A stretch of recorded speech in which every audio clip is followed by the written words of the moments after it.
Brooke Romney, welcome to About Progress. Thank you, Monica. I'm so excited we finally get a chance to chat. Well, not only am I excited, my whole family is. All of my kids are huge fans of you because of first Modern Manners for Teens and now Modern Manners for Kids. It's a staple in our home. It's on our counter at all times. At least one of them, we kind of rotate. And then it's a dinner conversation too. And not only just that, but all that you do online and your book as well that I absolutely adored. There's so much we can talk about, but we decided to just have a little bit of fun today because we need a little bit of that right now, especially as we're heading into the holidays and it can be really overcomplicated and unnecessarily so. And we're going to talk about how to simplify it all. So let's start with overcomplication though. First, like, why do you think we do this to ourselves? And have you done this to yourself? I would like to know. Oh, absolutely. So this is something that I actually feel really passionate about because, and you are the same way, but one of the things that I realized a few years into motherhood was that I didn't want to just be the orchestrator of all of the family's fun and all of the family's traditions. I wanted to be a participant. I wanted to get the joy and the fun out of all the things my family was doing. I just didn't want to be a bystander. And so that has really been a motivator for me. And there are times when my choice and my fun is being an orchestrator, and I'm okay with that. But there's a lot of times when I want to be a part of it and not just be the person, being facilitating everything. And I don't know, I think as moms, there's a few things at play. One can just be our desire because we just love our family so much to give them something very magical, to give them something that's just incredible and magical and something they want to remember and talk about. And I think we put a lot of pressure on ourselves to create those memories. And I think, with social media or Pinterest or even hearing about what our friends are doing, if you're someone who is like a high achiever, you're like, well, that sounds great. Let's incorporate that. Oh yeah, we haven't done enough service this year. Let's incorporate that. And so I think we kind of start to pile all these ideas on that are really good. They're good ideas. They're fun things, without really recognizing the capacity that we have to do that and to also enjoy our holiday. So right off the bat, you are pinpointing something I didn't even realize why I get so overwhelmed going into the holidays. And you're right. It's because I feel a lot of the burden to orchestrate all of the memories, all the traditions, all the service, all the fun. And I didn't totally take that into account, that that's a huge part of it, including that I can be a participant. And so does that mean how does it look then? Are we giving other people different responsibilities in our family? Are we just letting some things go? Well, I think one of the things that has been really important to me is to figure out what's working for our family at each stage. So I think probably the hardest time for me was that when I was holding on to all of the kids stuff, even though our family was transitioning, like feeling like I had to make that special. And when you're working with people who are transitioning out of a tradition and you're trying to make them love it, that's like 10 times the amount of work. And I have a really good example. So that our family had a tradition that I just loved, and it was called the marshmallow snowball fight. And we started it when we lived in Arizona and it was hot. And so instead of having a snowball fight, we would throw marshmallows, and we would like those big marshmallows, and we would get all of our friends and neighbors together. And then we would have hot chocolate. And it was just this really fun memory. We moved to Michigan. We did the same thing. We had neighbors and friends that thought it was so fun. And it was just kind of this way for me to give back to the community. All the parents came, all the adults came, and we just had this great time. And my kids looked forward to it every year. We moved to Utah about 10 years ago, and my oldest was 12. And it was just kind of a different vibe in our neighborhood. People were really busy. There was a lot of stuff going on. And I was trying to recreate this tradition with older kids and a different neighborhood. And I would bake all day, and I made this really delicious hot chocolate, and I spent all this money, and people just weren't that excited about it. No one was coming. And I think partially kids were getting older. So they were just sending their kids. So it was no longer a connective experience for me. And I held on to it for probably 3 or 4 years. And every year I would do it, I would just be disappointed. It was so sad. And it wasn't what I hoped it would be. And then my kids got a little less interested. And all of a sudden I realized it was time to let that tradition go or to morph it. So what I did first was I really simplified it. So instead of inviting all the neighbors and making all the big treats and all those things, I did hot chocolate mix in a cooler outside. We only invited kids and I got donuts. And I just let the kid Brilliant. go in the backyard and make a gigantic mess and throw marshmallows at each other until it wasn't fun anymore. And they filled hot chocolate and they put whipped cream in their mouths. And I just let that go. That tradition was no longer about me. It was about creating something for the kids. And it was just so much more fun with so much less disappointment. So really evaluating, what are your traditions? Are they serving the purpose? Are people enjoying them? And are you enjoying them? Because if you're not, I just feel like kids don't really enjoy it if their mom's mad the whole time. So really kind of figuring out where that happy balance can be. This is such sound advice. I like that you actually started with one that you still continue to orchestrate, or you did at least for some time. I know your kids are even older now, but you still orchestrated it, but you did it in a different way. You did it in a way that it matched the season, it matched the needs. That met the needs that you had and the desires you had for your kids. And I was curious if you have another example about you as a participant, because like I said, that's something you've highlighted I had never thought of before. Well, what I realized is that there are things that I love to participate in. I didn't want to necessarily always be throwing the marshmallows, but I love participating in the way that I was bringing people together. And I was chatting with the moms on the side, so that was my way of participating in that one. There's other traditions that we do as a family. So one of them that I love that's really simple is, so I love a big bang for your buck. So we do a best lights award. And I have a printable on my website. We just cut it out. And instead of just looking at lights, either we drive or walk, depending on what the weather is. And we just walk around the neighborhood. And when we really love a house that's done a great job with their lights, the first few years we made treats. And then in the last few years, I've just gone and gotten Christmas candy, like a good one, Dove Christmas chocolates or something. And we just smack the little printable on the top of it and we give the award. I love that because it hits all the boxes for me. So we're doing service, we're recognizing others and making them feel loved. I love being outside. So we're outside. I love movement. We're, walking around the neighborhood. We're together. If we're in the car because it's too cold, we're listening to Christmas music and we're having this together experience, but it actually only takes 30 minutes. And what I realized is sometimes as moms, we think we have to do this big, gigantic thing to create a memory, but we can create a really fun, connective experience in 30 minutes.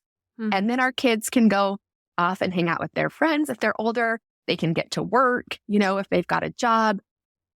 I think we put so much pressure, we just can't do anything. So-and-so has practice and so-and-so has music and so-and-so has to get to work. It's do you have 30 minutes on a Sunday afternoon? Could you walk around? We don't have to make things all day, all night, so big. This is a memory that we have. This is something we do every year. And it's something my kids look forward to. And there's really sweet people that if they catch us on their Ring doorbell, they will say, thank you so much. That meant so much to us. We put so much effort into Christmas lights. Then I read that to my kids. Hey, look at what this small act of service did and made somebody feel so good. So it's really hitting all those things that are important to me as a mom. And we did it in 30 minutes instead of, 6 hours. And that's absolutely the goal of this conversation, to inspire some doable ways that people can have more family fun this holiday season. The both of those examples you shared are so good because you simplified something. It didn't have to be this huge version. I think a lot of people either get burnt out because they're trying to go so ornate, or they wait on the sidelines. And it just might be helpful for us to just hit pause a little bit and just talk about briefly why this even matters. Why does it even matter that we have family fun? And what does that mean for you? Any kind of clarifying questions or guidance that you have for people on this? Yes. I feel pretty passionate about this idea. And what I love to do with my family is before the holiday season starts, we just sit down and say, what is the one thing that makes Christmas feel like Christmas to you? So we ask each child, and I get to be a participant, and so does my husband. So for me, Christmas feels like Christmas when we sing to the residents of a nursing home on Christmas Eve. That's my thing. That's what I want to do. And we all do it together. And because it's my thing, the whole family figures out how to participate and participate decently, happily. And as a family, we say, we're going to make sure that everybody gets what feels like Christmas to them. And then as I think about the month, if we get those 6 things in, that's a successful holiday season. Anything else is just a bonus. But if we get those 6 things in, then we have had the holiday each one of us wanted to have. That takes a lot of pressure off me as a mom. And then also make sure that my kids are getting, that's what feels most magical to them. Doing a Christmas craft didn't matter to one person in my family.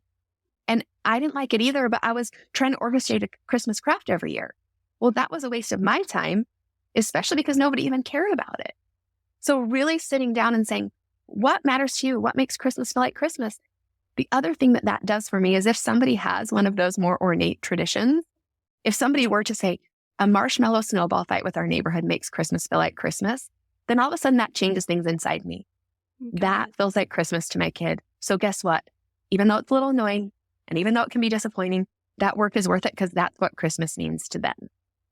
I think it's so helpful as a family to say, this is what matters to us. This is what we're going to put our time into. This is what we're going to put our energy into. And this is also what we're going to support each other in. So if one kid loves to go to the Nutcracker and no one else does, I have 2 suggestions for this. Either that's the thing that makes it feel like Christmas and everyone goes together. Or one of the things that I've found that's really empowering is it's okay for families to split up. Mm-hmm. It's okay for me to take the one kid to the Nutcracker that loves it as a one-on-one date where we both enjoy it, where the brothers aren't making it a miserable experience for the rest of us. So that's okay. It's okay to do the one thing while other people are busy. It's okay if you have a growing family that everybody can't come. There's nothing more annoying than for the person in charge to be talking consistently about how they miss the people that aren't there instead of focusing on the people that are there to enjoy the fun with you. Mm-hmm. Oh, so true. And I love this permission piece to it. Starting with the feelings, that's been really relevant for me as I'm thinking about what habits and routines or systems we want as a family, because starting with those feelings is what helps me weed out the shoulds, because it gives me the lens to know that's a should I actually want. So I can choose that should, and that's not one that we want because it doesn't even match the way we want to feel. So it that's such a great way to delineate what's on your list and what's not. And also give you ownership of the things you do choose that will still require some work and some effort. So with that being said, Brooke, this is now where I think we can share some more, I guess, just ideas. This is like a resource list almost of doable ways that they can add some family fun to the holiday season. I know you're full of ideas and I would love to hear them because I'm one of those people. I'm like, please help me. I'm not too good at this, and I want to be. I want to be in many ways. So what would you say? That's probably the best part about the internet, right? Is other people can come up ideas for you. Yes. And then it's really up to us to say, does that fit our family? Does that fit our time? Does that fit our budget? And so there's a couple overarching ideas, and then I'll get into some specifics. One of the things that I realize, my husband values variety. So sometimes the holiday season with all the traditions is a little overwhelming and ho-hum to him. And got it. And I love traditions. And so that was really interesting. I know you talk a lot about values and alignment and things like that. So when I started understanding that the reason why my husband didn't look forward to the holiday season like I did was because it just meant doing the same thing over and over. What we realized is instead of having to do the exact same thing every year, we could have categories of things we liked doing and then find the variety inside those categories. So if we love music to be part of the holidays, we don't have to go to this exact same musical performance every year. We can excitedly look for something new for our family to go to. I think I was worried that but I wanted that tradition. And we realized it's okay that music is a holiday tradition for us. Yeah. So that's something just to think about. Instead of, we have to do these exact same things, maybe open your mind as your kids get older. Maybe they don't want to go see this certain Christmas play. Maybe go see Elf this year instead because they're going to laugh and that's going to be a fun experience. So be a little bit more open in your holiday planning. The other thing that I love to do is how can we simplify what we love to do? Um, my kids' favorite tradition, and sometimes we think it has to be so holiday, but they love going to Benihana. And that's like a Yeah. teppanyaki place. We only go there during the Christmas season. Everyone dresses up. Then we go look at the candy windows after. It doesn't mean that it's not a good tradition because I didn't put 1 million hours into it. It's actually a lovely tradition because I didn't. And we all just get to go and be participants and enjoy. And we really try to kind of hold that out as something special for the holidays where we don't do it at other times of year so that it kind of stays feeling special and feeling holiday, even though it's not necessarily a holiday tradition. There's a few other ideas that I love that are more specific. So I already shared about the Best Lights Award. I love that one. So easy. Every family can do it. Doesn't matter what the ages are. Another one that we love is instead of doing white elephants as like an extended family gift exchange, we do a candy bar gift exchange where everybody just brings a candy bar, or I've heard of people bringing like a box of cereal. And you do still like the white elephant game, whether you want to do like the pass to the right thing or roll the dice. But it makes it so much less stressful than going to find a gift It that's not useful for does. $5. Yeah. So that's Yes. fun. Or like so And creative that everyone will laugh. yes, like it That just takes pressure. like no mom like wants to do What? that during the holiday season. And Yes. and what I love about that, we actually in our family, we've made it kind of fun where and in an extended family, we attach an envelope to it that either has a $1 bill, a $5 bill, a $20 bill, or a $50 bill. And you keep the envelope stays with the candy bar. So as you pass it around, like I'm you might have loving gotten the candy this. bar you wanted, but you might have let go of a $50 bill. So instead of spending all Uh, that money on white elephants, people can Venmo or bring mhm. cash or whatever you want to do. And it actually makes the game really exciting for all ages because who doesn't want an extra $50 at Christmas? So that's like a Yeah. fun tradition that actually simplifies things a lot for the parents or grandparents involved in orchestrating that. So I love that one. That's a great one. One that we did growing up that we continued in my family was called, some people call it Secret Santa. We called it Secret Pal. And each week in December, we draw a name of someone in our family and you're in charge of being their Secret Santa. So you do things like make their bed, pick up their toys, say extra nice things to them, see if mom will grab you their favorite treat at the store. And then you, at the end of the week, you say like who you had, and then you switch names.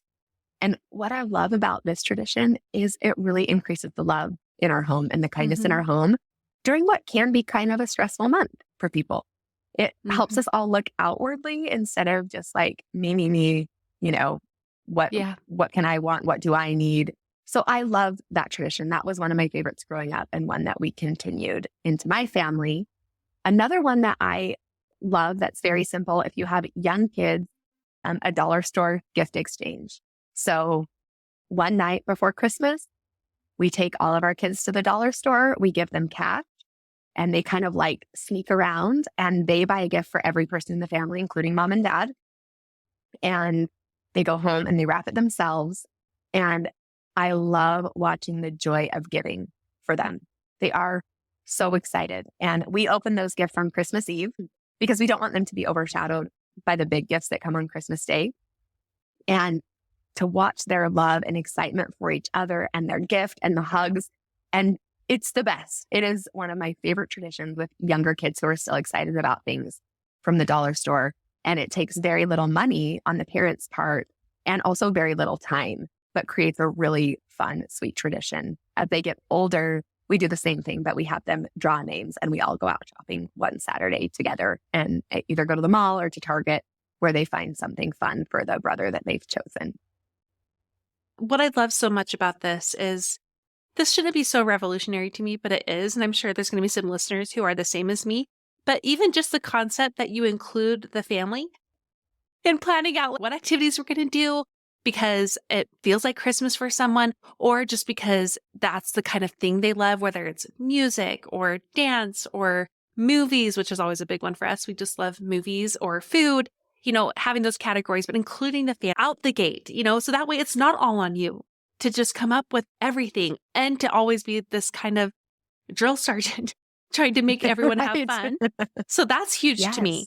And the other thing too is each thing that you just shared, they serve a purpose to me. They really go back to what is the bigger purpose, whether it's service or the joy of giving, like you shared, but even just having fun. I mean, that can be the purpose. It's just to have fun. Totally. Yeah. So those two things I think are my bigger takeaways. Like, okay, I'm going to take these ideas and alter them. But the bigger thing is I'm going to start by including the family and also just making sure from there we're having things that match the purpose. It's less about what we're doing. It's more about why we're doing it. Absolutely. I love that. And I think everyone has a different purpose and things that motivate them. And and when you know what those are, like you said, then you get to enjoy the holiday too, especially when it's not all on your shoulders. Mhm.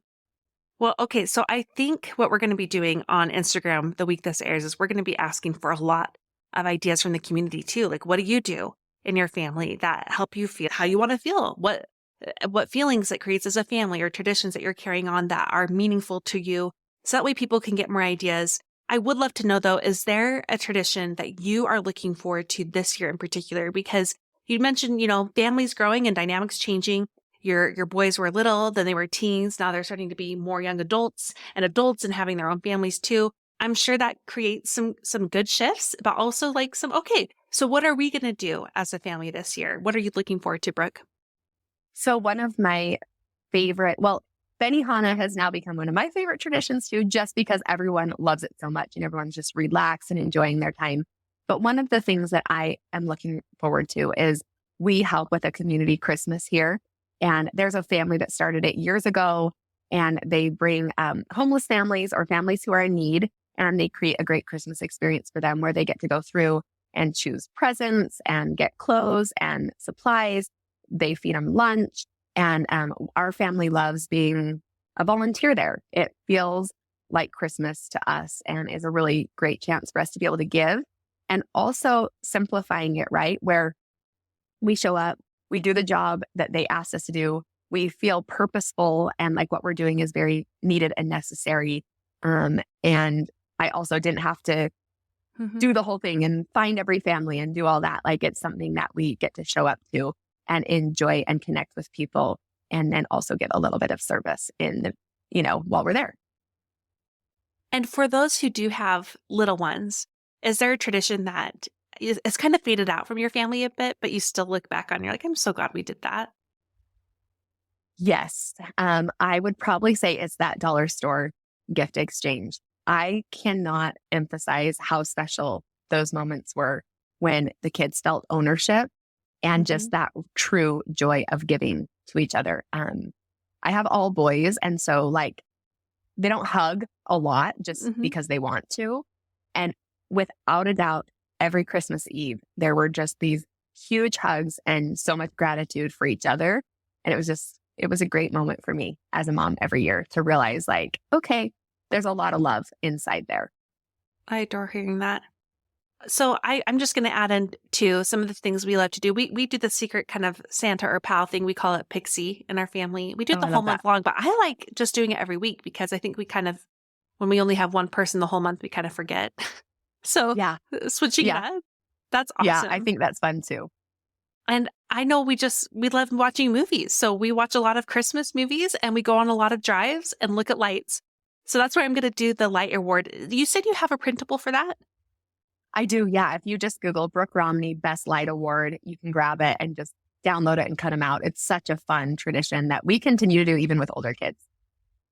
I just want to encourage people like, even in hearing all these ideas, they all sound good and I want them Yeah. all. And I'm sure they're going to collect many more this week in our online community as well with Instagram. But it's okay if you just choose one to start with, especially if it's kind of a busier year. Or, I mean, last year I remember I was at the tail end of a pregnancy that was really rough. And then I broke my finger and then had all these heart problems. And, different things just had to go out the window. And it was okay. What mattered is that we were still going back to those feelings that we all needed to have together. And just being together, honestly, was a big part. So, Brooke, what is one small way you think listeners can act on what they've learned today? Well, I think I gave my most important tip earlier on, Hmm. which was get together as a family, find out the one thing that makes Christmas feel like Christmas to each person. And then as a mom, look at the list of all the traditions and all the holiday things that you do and figure out which ones can be cut, Yeah. which ones can be simplified, and which ones you really want to lean into. Hmm. Because if there's one piece of advice that I would give is that your kids will have such better memories of the holidays that you enjoyed than the ones that you didn't as a parent. Mm. Oh, so true. And when I'm thinking back, my mom was incredible at traditions.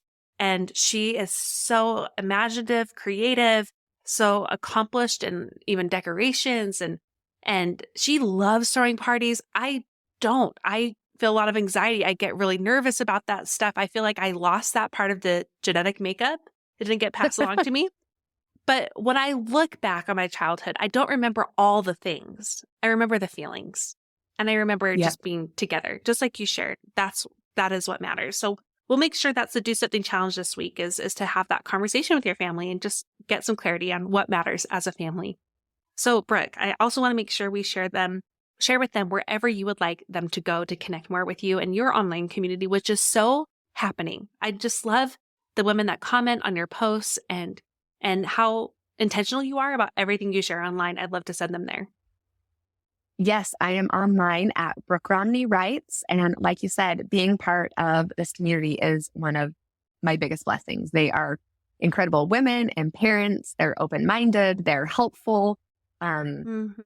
it's rare to ever have somebody that says you're doing it wrong. People are really supportive and understand how many ways people can do things right. So I love being there. And we'd also want to have them check out your books, Modern Manners for Teens. And we've got the new one as well, Modern Manners for Kids, which I'm such a huge fan of. And by the way, I love to give these as Christmas gifts, not as hints, because it's Right? not like, hey, you need to work on this, but because we've enjoyed them so much as a I family. love that.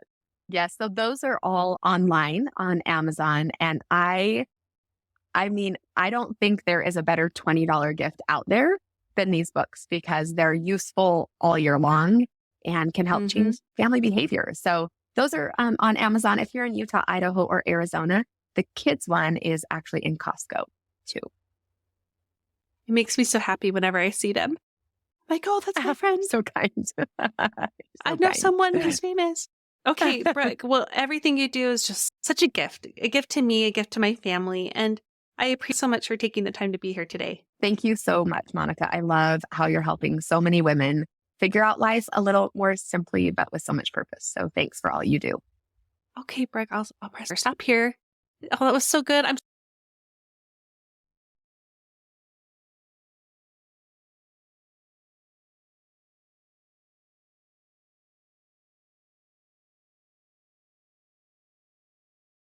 And we'd also want to have them check out your books, I'm going to say this again, Modern Manners for Teens. And now there's a new one, Modern Manner. I can't talk today, Brooke.